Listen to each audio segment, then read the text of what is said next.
Hello! Exciting times. The 900 has arrived. Hoping it would be starting the Manticore by now, but videos for that will be coming soon. But the 900 is here. So it came in the post this morning. So straight out into the field, as you can see. Literally gave it a quick hour charge. It had some charge in it. And then here we are. State of my hair. Looks like I've been wearing a hat because I have been wearing a hat. But I've not worn it for this video because it's not a Minelab hat or a Joan Allen hat.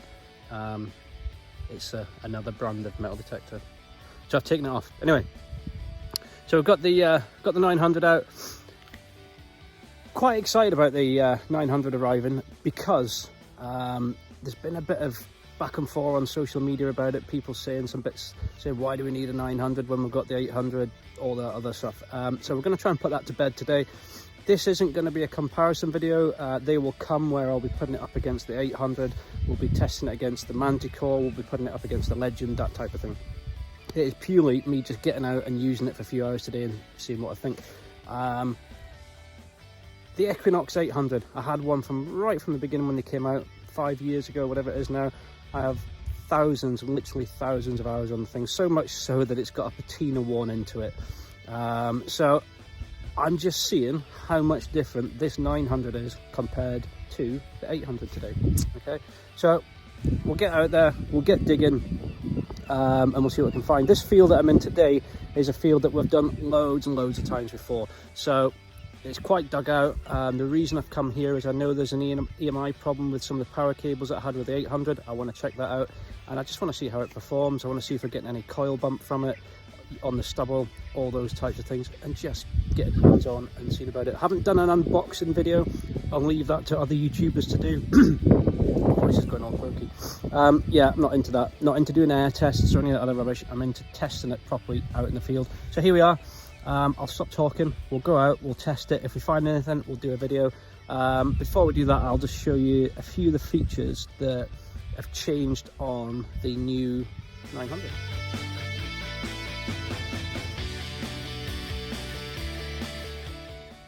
Okay, so 900 at a distance, not massively different looking to the 800, but we've got some hardware additions and it's changed considerably compared to its older siblings. So we'll talk about those first.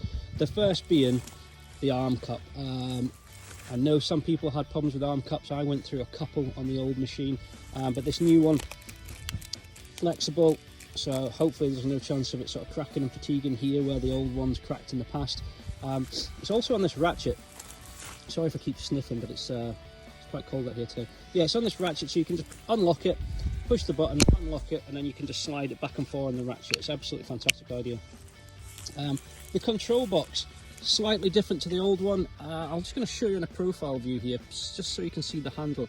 The handle's slightly thicker, and it's shaped so you've got this sort of notch here so you can rest your hand against it. Some people, didn't seem to bother me, but on the old Equinox people were saying the handle was a bit too thin, and as a result they were sort of getting hand cramps and all the rest of it. Shaft, carbon fibre shaft. Finally we've got rid of that Knox wobble that we used to get from the original shaft.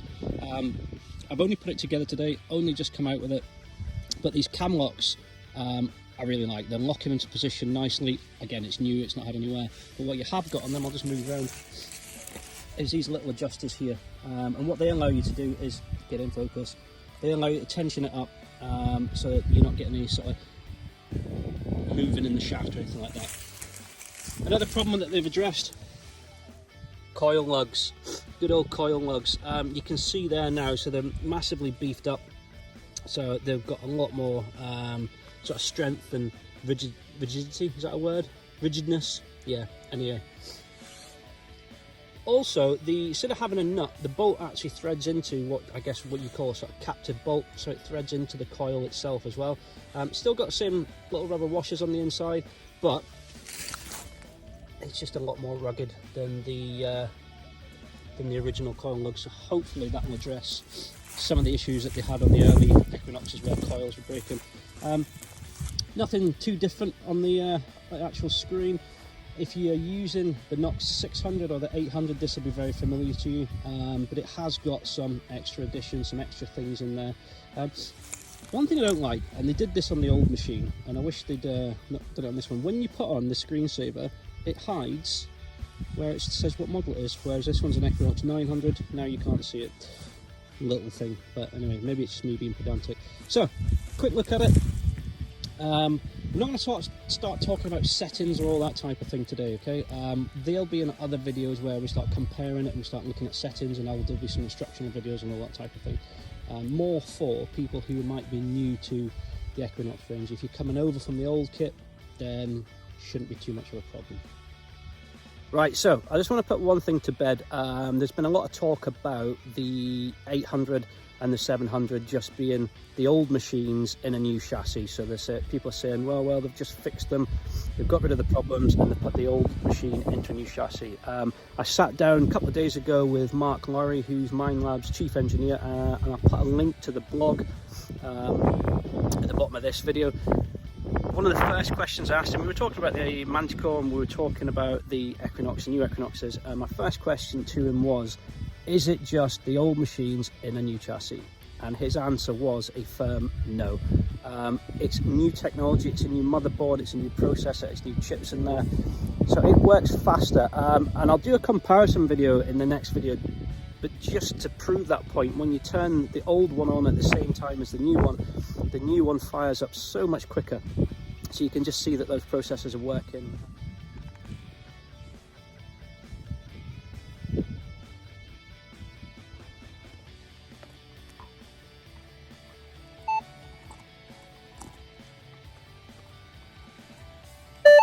So it is not an old 800 in a new chassis. It's a new motherboard, it's new chips, it's new processors, and it's got some additions. It's got a bigger discrimination range in there. It's got a higher sensitivity setting, and there's lots of different changes in there. Other people have been saying, well, what's the point in buying a 900 if I've got an 800? The 800 best-selling machine of all times. If you're enjoying it, keep it. But it's like saying, well, why would I upgrade my iPhone 8 to an iPhone 14? It's the same sort of thing. There'll be similar features and familiar features carried across. However, they perform better. So if you get a new iPhone 14, for example, it runs faster, it does things better.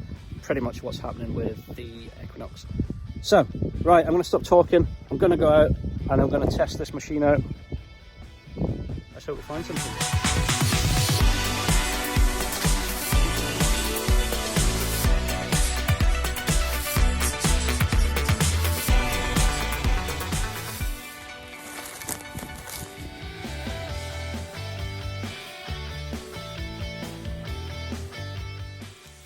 Right, so literally just finished doing the video and set off from the car, and we've got a first signal. So 24, 25, saying it's relatively deep, but so I'm going to do a live dig. This is going to be a load of pants, I'm sure, because it's a live dig, and every time I film one, it's like a bit of foil or something. However, let's have a get dug in and have a look. Swap hands. I wasn't actually going to do any filming today, hence why I haven't got my radio mic, so if it's a bit of wind noise, I apologise. Still in there, but I think it's in that cloud. Get a little pin from there. Right, what we got?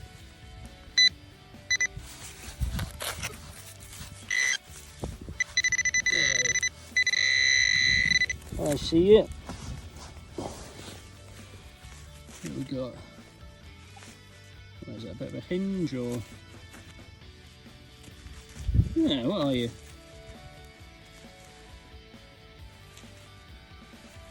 Get off there, straw. What is that? Looks like a little ram's head or cow's head or copper or brass or something. Let me give it a clean up and I'll come back to you. Right, there we are, bit of a clean up. Yeah, it's definitely a head of some, is it a cow, is it a deer? Who knows? I don't know how much age there is to that. That's cool though, different. It's not what I was expecting. Yeah, right, let's keep looking. Just a little bit of scrappy scrap stuff.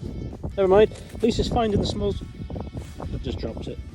Anyway, it wasn't important, it was just a bit of scrap. Oh, there it is. But yeah. Yeah, it's finding the small stuff.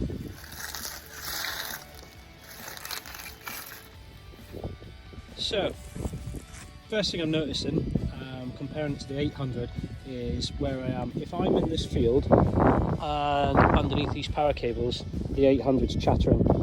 Now I've got the sensitivity up quite high on this. You can see that completely stable. There's no EMI. It's not chattering. I'm not entirely sure. So it's up to 28 frequency on this. I've got it at 24, so pretty much 4 from its highest setting, and it's completely stable.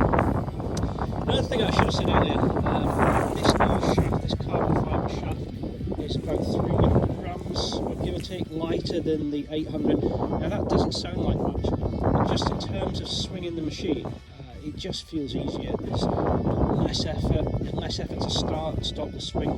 And I know there'll be people out there saying, well, I swing my CTX for 3 weeks solid and don't take a break, need to go to the gym and all that stuff. Yeah, great. However, in the real world, a heavy machine, 5, 6, 7 hours of detector starts to make your arm ache. So far, just because of that sort of reduction in weight, no drawn to that at all. Haven't been doing it for long, I've been out for about an hour so far, so we'll see how we get on. But yeah, liking the lighter weight, new stylish shaft. First coin with the Equinox 900. What have we got? It's a bit toasty. We can clean it up, see what we've got on there. Yeah, it's hard to tell.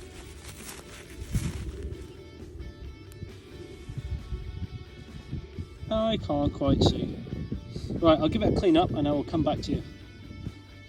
Yeah, I think it's a Georgie 5th. Pretty toasted.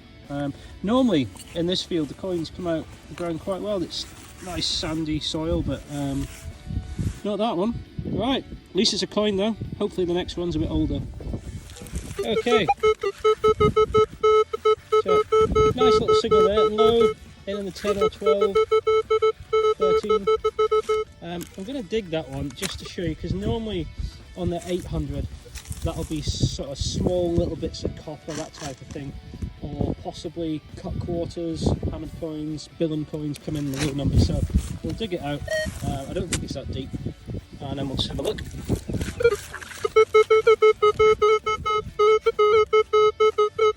Still in there. For those of you interested, I'm in field 2, and then I've done minimal adjustments other than did a quick noise cancel, went in, set the recovery speed quite low, iron bias sort of middle of the range, and screwed the sensitivity up as high as I can get away with. So that's pretty much all I'm using. So let's see what we've got in here. It might be nothing, but I just wanted to show you those low numbers.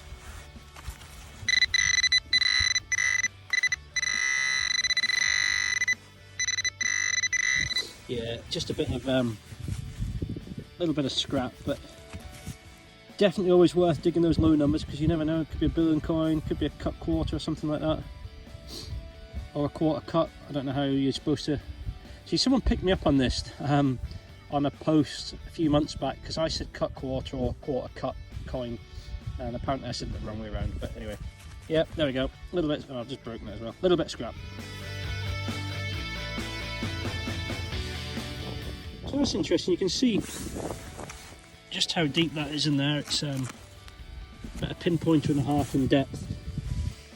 That's what it was. It's not in terms of a find. It's not interesting. It's just a little button.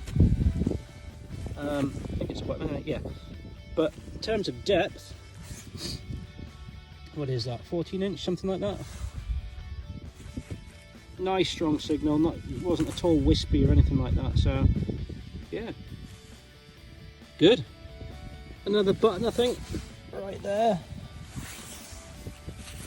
Yeah, a flat button. Nice. Little high squeaky one there. Let's take a look, see what we got. Nice little strong signal.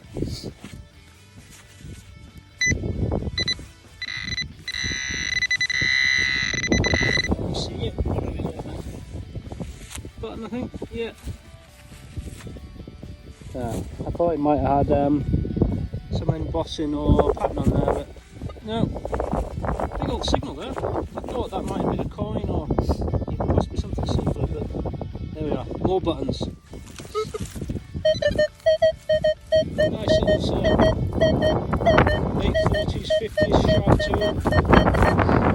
Incredibly deep, 5, maybe 6 inches, but take a look, see what it is. It's out the hole anyway.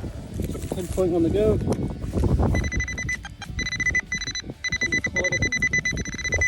Where are you?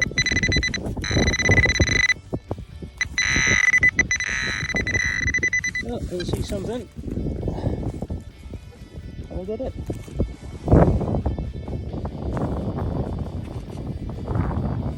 There we go. I thought that was a hammer.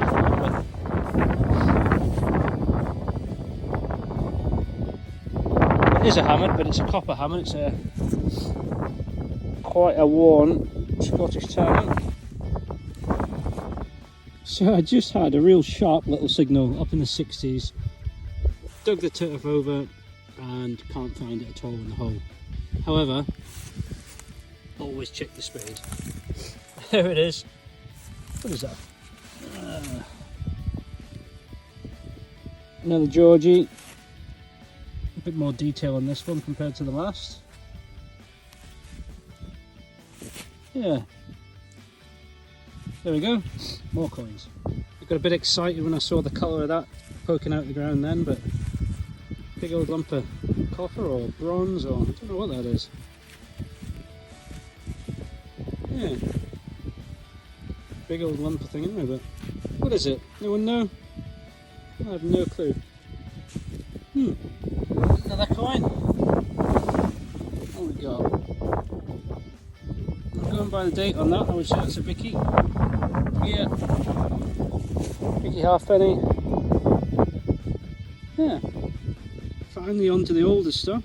Not in the best of condition this, but it's a medieval, possibly post-medieval book clasp. Yeah. Normally the ones I found before have been decorated. This might have been, but it's quite battered, but yeah. Excellent. Right, so I'm back home in the office in the warmth after spending maybe 3 hours with the new Equinox 900. So yeah, not long enough to start forming any sort of big opinions and things about it. However, what have I noticed so far with it? In fact, before I tell you what I've noticed so far, I will explain. There's going to be a lot more videos on the Equinox 900, 700 coming up on this channel.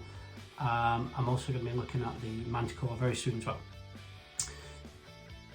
Chris Rogers over on Addicted to Bleeps, he'll be doing the same. Him and I are sort of paired up and we're doing reviews, and again we'll come together and we'll talk about it on the podcast. If you've not listened to the podcast, the Joan Allen Talk Show, it's on all the big podcast platforms, so get yourself on there and you can hear us talking about all the new bits of kit. Anyway, right, back to 900.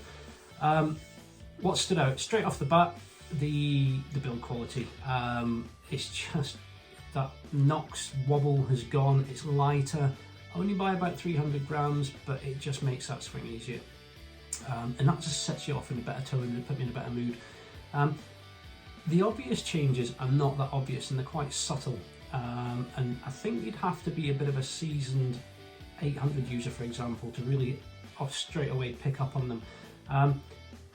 It's more stable. It's not bothered by the EMI as you saw in the back in the video earlier on. The VDI is much more stable, so it's not jumping when you get a signal. It isn't going from like 20 to 30 and back and forth. It's much more stable. So it's more stable with EMI on the power cables. The VDI is more stable on there, and so the hardcore Nox users, the old school Noxes, are going to probably go, oh, what are you on about? You don't know what you're on about. However, I've always said, and I've been using the old 800 since it came out for 5 years, I've used it lots and lots, but I've always said that the tone for the targets isn't that sharp, it's not that sort of precise and punchy compared to some other machines. This seems to be much better. The 900 is a bit sharper, a bit more precise, so couple that into it being more stable, it's not affected by EMI. The the VDI readout. It's much more stable. It's just turning it into an easier to use machine. Comparison videos we're going to do quite soon. They'll be coming over the next few days and weeks, so keep an eye out on here. But I'm going to put it up against the 800. I'm going to put it up against the, obviously the Legend. Yeah, not the Legend, but more importantly, we're going to put it up against the Manticore.